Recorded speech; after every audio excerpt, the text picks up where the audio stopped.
کہ ہم اپنی وکیلوں کی موومنٹ چلا کے اور چیف جسٹس کو بحال کرا کے ملک میں انصاف آ جائے گا. دھیلے کا نہیں آئے گا. مجھے دے شوڈ فیئر اللہ کہ چیف جسٹس اور اعتزاز دونوں مجھے پھانسی ٹنگے نظر آتے ہیں طالبان کے ہاتھوں. یعنی اگر ان کا بس چل گیا نا یہاں پہ تو سب سے پہلے ان دونوں کو ٹانگیں گے. ان کو نظر نہیں آ رہا, یہ پتہ نہیں کس چکروں میں پڑے ہوئے ہیں. آپ کے خیال میں ڈکٹیٹرشپ کوئی بیسٹ آنسر ہے پاکستان؟ دیکھو پاکستان میں اسٹرانگ گورننس کی چاہیے, ضرورت ہے. اس کو ڈکٹیٹرشپ بھی کون سی, واٹ از ڈکٹیٹرشپ؟ ایک امریکیوں کا اور انگریزوں کا دی ہوئی ایک اصطلاح ہے. تو کیا جو ڈیموکریسی ہمارے ملک میں وہ ڈیموکریسی ہوتی ہے؟ تو پھر دیکھیے ہم لوگوں کو اپنی اکنامک سسٹم ان سے لینے کی ضرورت نہیں ہے. ہمارے پاس اپنا اکنامک سسٹم ہے, ٹھیک ہے, ہمیں کوئی ضرورت نہیں ہے. ہمیں کوئی اکنامک سسٹم کی بات اگر کریں نا, ہمیں ان سے کوئی لینے کی ضرورت نہیں ہے. اسی طرح ہمیں اپنا پولیٹیکل سسٹم بھی ان سے لینے کی ضرورت نہیں ہے. ہمارے پاس اپنا پولیٹیکل سسٹم ہے, نہ ہمیں ڈیموکریسی چاہیے نہ ڈکٹیٹرشپ چاہیے. ہمارا اپنا ایک سیپریٹ سسٹم ہے جس کو شورا کا نظام کہتے ہیں, جس کو آپ خلافت کا نام دیجیے یا شورائیت کا نام دیجیے یا سلطان کہیے یا بادشاہ کہیے یا امیر المومنین کہیے, اس سے کوئی فرق نہیں پڑتا. لیکن پروسیس ہمارا جو ہے وہ مسلمانوں کا کنسنسس ڈیولپ کر کے ایک رائے پہ کر کے ہم میں اعلیٰ ترین بہترین انسان ہمارا حکمران ہوتا ہے.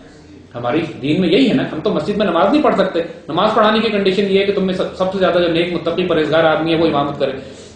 تو ملک کا سربراہ ہمارا سب سے کرپٹ کیسے ہو سکتا ہے؟ جو ملک میں بدترین کرپٹ ہے اس وقت ہمارا وہ سربراہ ہے. تو یہ تو ریورس ہوگی. ڈیموکریسی کے ذریعے اگر یہ آ رہا ہے then we don't need it. Parameters اللہ رسول کے ہونے چاہیے. اس کے بعد آپ لوگوں کو الیکٹ کریں, یا فوج آئے یا سویلین حکومت ہو, اٹ از امٹیریل.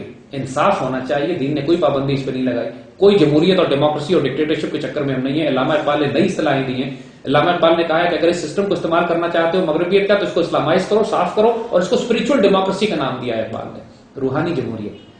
علامہ اقبال کے کانسیپٹ آف پولیٹیکل ڈسپنسیشن روحانی جمہوریت پہ بات ہی کوئی نہیں کرتا. اور اسی طرح ڈکٹیٹرشپ کی جو بات ہے, اقبال یہ بھی کہتے ہیں کہ جب ڈکٹیٹرشپ اگر ہوتی ہے تو وہ بھی ٹھیک ہے, لیکن اس شرط پہ کہ وہ بھی اسپرچل ہو. اس کو بھی اسپرچل ڈکٹیٹرشپ کہتے ہیں. تو چاہے ڈیموکریسی ہو, چاہے اگر روحانیت اس میں شامل ہو جائے. روحانیت کا مطلب یہ ہے کہ اللہ کا خوف آ جائے, وہ جواب دہ ہو. حضرت عمر رضی اللہ تعالیٰ عنہ سے زیادہ جلال کس کا ہو سکتا ہے؟ کسی کا نہیں. لیکن اس کے باوجود ایک بڑھیا سوال کرتی ہے آپ سے کہ 2 چادریں آپ کے جسم پہ کہاں سے آئیں؟ ہم سب کو ایک چادر ملی, آپ کو 2 کیسے ملی؟ یہ اکاؤنٹیبلٹی ہوتی ہے لیڈرز کی. جب یہ اکاؤنٹیبلٹی ہو then no problem. آپ چاہے ابھی سویلین ہو یا فوجی ہو, اس سے کیا فرق پڑتا ہے؟ عوام کی خاطر اگر وہ راتوں کو سڑکوں پہ گھوم پھر کے لوگوں کا دھیان کر رہا ہے, انصاف دے رہا ہے, عدل دے رہا ہے, عزت اور آبرو کی حفاظت کر رہا ہے, تو یہ ہمیں کس کی بددعا لگی ہوئی ہے کہ ویسٹرن ڈیموکریسی پہ رویا کہیں ڈکٹیٹرشپ بری ہوتی ہے اور جمہوریت ہونی چاہیے؟ ہمیں گورننس چاہیے, ہمیں انصاف چاہیے, عدل چاہیے, ڈگنیٹی چاہیے, آنر چاہیے. یہ چاہیے. پروسیس میں نہیں پسند. Anything else? Done. Thank you.